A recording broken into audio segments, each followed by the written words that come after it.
നമ്മളിപ്പോൾ കുറച്ച് ദിവസമായി കേട്ടോ നമ്മുടെ തോട്ടത്തിലേക്കൊക്കെ ഒന്ന് പോയിട്ട് നമ്മുടെ ജാതിക്കയെല്ലാം നിലത്ത് വീണ് അതിൻ്റെ പത്രിയെല്ലാം തന്നെ പോയി കേട്ടോ.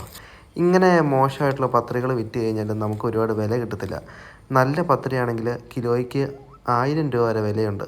ഇങ്ങനെയുള്ള പത്രികളുടെ പ്രശ്നം എന്ന് വെച്ച് കഴിഞ്ഞാൽ ഉണങ്ങിക്കഴിഞ്ഞ് കഴിയുമ്പം ആ പത്രി പൊട്ടിപ്പോവും. അപ്പോൾ അതിന് വില ഒട്ടും കിട്ടത്തില്ല. ഇതുപോലെ മരത്തിലുള്ളപ്പോൾ തന്നെ പറിച്ചെടുക്കുവാണെങ്കിൽ നമുക്ക് നല്ല കായും നല്ല പത്രിയും കിട്ടും കേട്ടോ. ഇതിനാണെങ്കിൽ കിലോയ്ക്ക് 1000 തൊട്ട് 2000 രൂപ വരെ വില വരുന്നുണ്ട്.